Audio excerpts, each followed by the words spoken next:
things just got worse for the Buccaneers. Really unfortunate news coming out of the Bucs receiver room. An injury that occurred during the preseason game 2 early on has now turned out to be a lot worse than was first anticipated. And now we're going to be dealing with the repercussions for well into the regular season. I'm Sebastian from Buccaneers Digest. A warm welcome to everyone who's here on a very not so great subject, but we got to talk about these things and just talk about the impact it's going to have on the team and just everything going forward. But make sure to subscribe. Let's go for 2,000. We're going for 2,000 right now. We did a great job hitting 1,000, but we got to keep growing here so we can just spread the gospel and love for our Buccaneers team. But anyway, let's get to it. We have to discuss, you could tell about what this video was about. It's the Jalen McMillan injury, and I feel bad because I mentioned in at the end of the live stream and also in my preseason game 2 recap video that things were looking positive for Jalen, that it didn't seem to be very bad, that overall it's like solid vibes around the Jalen camp, and just that the team didn't seem to be taking it too, like it didn't seem as grave. I was definitely took some liberty with some of that stuff because it was actually a lot worse than it seemed. So yeah, let's just get right into it. We have Rick Stroud here reporting that Jalen McMillan will be placed on injured reserve after suffering a severely sprained neck against the Steelers and could be out past the Bucs Week 9 bye week. The Times has learned. Team still feels fortunate the injury wasn't worse and have depth at wide receiver, starting with Mike Evans and Emeka Egbuka. Chris Godwin will eventually return from a dislocated ankle, but tough news for McMillan. Now, yeah, this is devastating. This kid is one of the bright spots and bright young spots for this Bucs receiver room. While we have a wealth of talent, it's not exactly at full strength. It wasn't at full strength already, and definitely now isn't with him going down. It's a hard thing to swallow. I know Jalen is probably a bit wrecked. We saw him the night of the injury post on his Instagram that everything's okay, that he's going to be okay. And so we were like, oh, it's not as bad as it seemed or as it looked, because it looked really bad, and it turns out it actually is pretty bad. It was a severe neck strain. A lot of Twitter doctors, including myself, are going at it, trying to figure out what that meant, what a mild neck strain injury would look like versus a severe neck strain. And the severe neck strain is it takes months to recover from. We don't know the details necessarily, if there's like a fracture or anything like that. But what Todd Bowles described it as was a severe neck strain, and that's what we have to go on. And he's still in a neck cast. He's probably going to be in that for a little longer as he tries to heal up. But on the bright side, even though this is really tough because he'll be out for months, is that he is still trying to make a return for this season. When that is necessarily, we're not sure. It'll be in the second half of the season after the midway point at the Week 9 bye.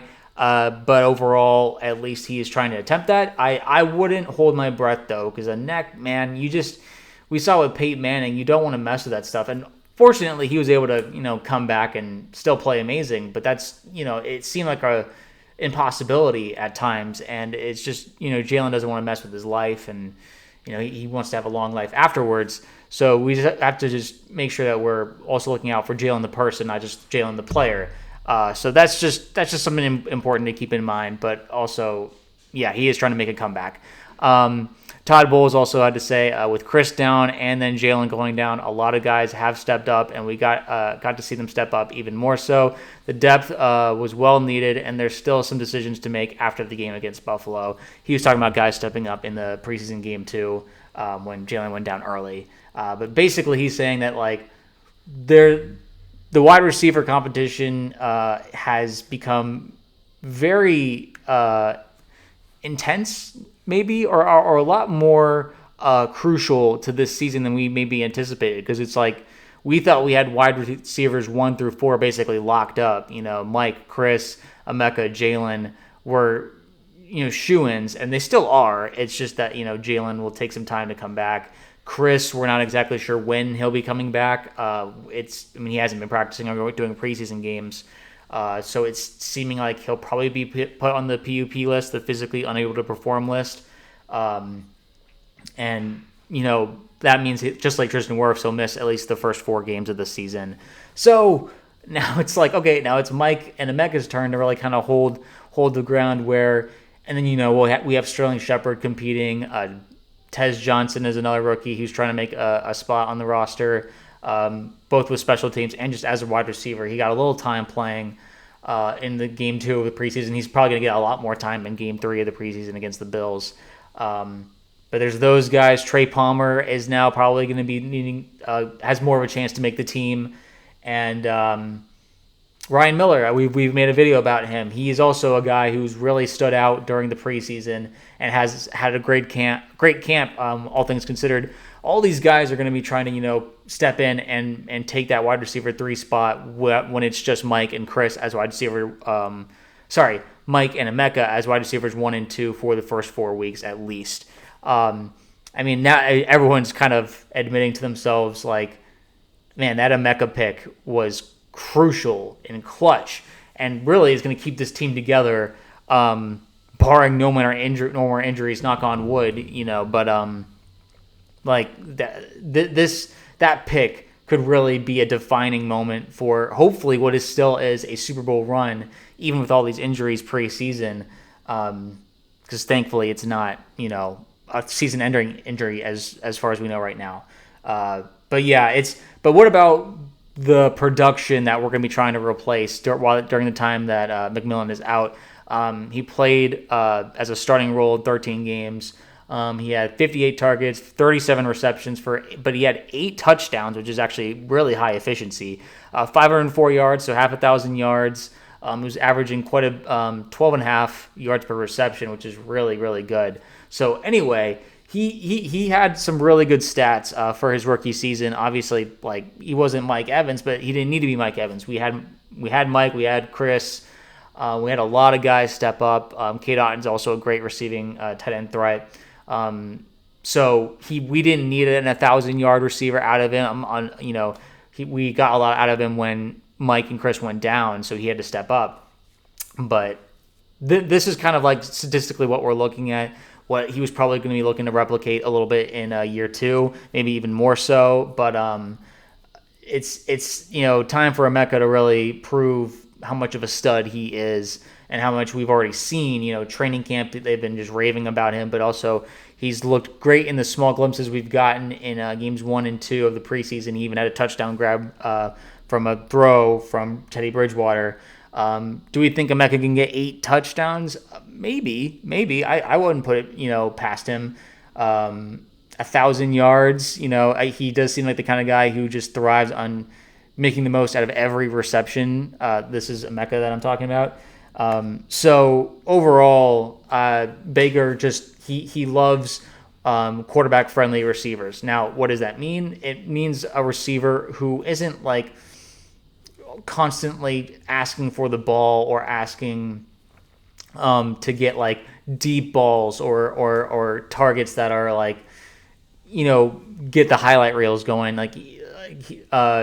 Just like Jalen, Emeka is a guy who, loves to block, loves to be a guy for, who's helping out the play no matter what he's doing, a ball carrier, a blocker, or running just a route just to, throw off the defense. He's very friendly to the quarterback and just team friendly in general, team oriented. So to having Emeka as that safety net is huge. It's just kind of the only way I can put it. That pick is lights out from Jason Licht, not just because of how great of a person and player Emeka is, but now it's like we're going to need him. He's going to be wide receiver 2 for quite a little bit for the first part of our season until Chris Godwin comes back, and then eventually when Jalen McMillan comes back in the second half of the season, hopefully. So that's kind of what we're looking at, and whether or not Emeka can live up to that. We know Mike's going to deliver. That's, to me, I mean, some people will have their doubts because, he's in year 12. They're like, at some point, the superstar has to age, has to fall off. I'll believe it when I see it, and I haven't seen a fall off. I think Mike is just as great as he's ever been. So that's how I feel about that. But here we go. In terms of Greg Allman analyzing Emeka, he said, with an even larger role in play now for Emeka, here are the top 5 rookie seasons for receiving yards in Bucs history. Michael Clayton in 2004, he had 1,193 yards. That's still the record. Mike Evans in 2014 had 1,051 yards. Mike Williams, 2010, had 964 yards. Lawrence Dawsey in 1991 had 818, and Horace Copeland in 1993 had 633. Those are the top 5 rookie receiving yard seasons for Buck wide receivers. There's a huge drop off. We've only had 2 1,000 yard rookie seasons. Mike Evans obviously being one of them. Can Emeka join this group is a big question. I believe he has what it takes, but now that he's wide receiver 2, Emeka is going to be guarded by like some of the better corners in the league too, like cornerback 2 or 3, sometimes cornerback 1 of a team will be guarding Emeka. So he's going to be getting big time coverage, and we'll be really working with the offensive coordinator Josh Grizzard on how to get him open, how to maximize the plays and get the ball into his hands. And I don't doubt him, but it's going to be harder competition, and people will be scheming. They'll be looking at there'll be more footage on Emeka because of the beginning of the season, so teams will be able to prepare for him a bit better. And so that's just kind of the nature of the game, though. And no matter how, if you are really good, teams will have to scheme around you or scheme for you. And I believe that's just going to be the case regardless of whatever Emeka's doing. But anyway, that just thought I should bring that up. And then regarding Jalen again, K. Daughton says injured Jalen McMillan is in good spirits and is going to do everything he can to get back as soon as possible. Kate had to say that in his press conference this morning. That comes from Scott Smith. Anyway, but it's good to hear that he's in good spirits, and he's not like despondent or anything. Overall, like Jalen has a very nice personality. He has learned really. I mean, he probably was already a team player before he came to the Bucs, but even more so, like he's said in like mic'd up moments that he feels like Mike Evans and Chris Godwin are like mentors to him, like they're big brothers to him, and they're really showing like the culture of the Buccaneers, like how to be selfless, how to really be the quarterback friendly receiver that Baker needs. And just loves to have, and he has great chemistry with Baker already. Had some clutch touchdowns for us last year, particularly the one that stands out is the go-ahead touchdown against the Saints, the one in the corner of the end zone. So it's and also the 4th down catch in that Saints game too. He was amazing in that game, and so it's like we're gonna need that from the young guys, from Emeka, from maybe Tez Johnson will have to step in and really make some plays. Ryan Miller, Shepard. At least there's another veteran receiver that has good chemistry with Baker. He wasn't dropping the ball in these past preseason games, which has been finally good to see. Some of the drops he's had in the past regular season was really frustrating, so I'm hoping he's starting to eliminate that a little bit, or be a bit more sure-handed, because we're going to need Shepard definitely. So, but anyway, the team is rallying around McMillan, and they're making sure that he's doing everything. He has every resource that he needs. Every person is there to talk to and just help through this process, the recovery process. I'm sure Godwin will be right next to him and helping him out. But yeah, I mean, my question is to you guys: who do you see stepping up? Maybe besides Emeka Egbuka, because he's like an obvious candidate. Is there a third wide receiver that you see coming in and really doing something that we don't see coming? I've been a huge Ryan Miller proponent. Would love to see more Tez Johnson, see what he's capable of, because there's been a lot of people who are really happy with Tez and just his performances in training camp. We just haven't seen much of him in the preseason, so I want to see more, and we will. Preseason game 3 is going to be massive for him against the Bills, so that'll be really interesting to see. Or do you think Shepard is really going to step up? Let me know in the comments below. Who do you see stepping up during this time, and what week do we think we'll see McMillan back? I mean, are we expecting him back at week 10, right after the bye, which is what was reported? Or do we think it might take more time? Do we think that this is just like something that we should give McMillan time to heal up on while we kind of let the other guys take over and hold the fort basically as McMillan heals up.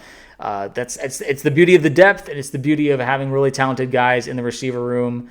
Our running game is still strong. Rashad White is back practicing, even after that groin injury a couple weeks ago. So the running back room is still strong and staying together, which is good to see. And we'll need it. Tristan Wirfs, we'll need him to get back as soon as possible so that the offensive line and just the offense functions like it needs to, because these injuries are piling up, and the more that they pile up, it hurts our chances to win some of these games, because we got some big, really hard games coming up on our schedule. The first 4 games are no gimmies, so it's just one of these things that we gotta be ready, because they'll be ready for us, and I think that's the Bucs are capable of it, but.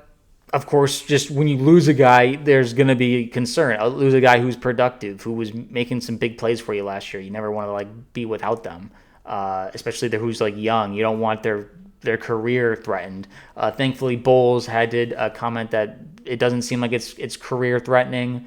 The Jalen's injury, at least, his neck should be able to heal from it. Now, not every healing process goes to plan, but we're going to take his word for it and not just assume it's going to get worse.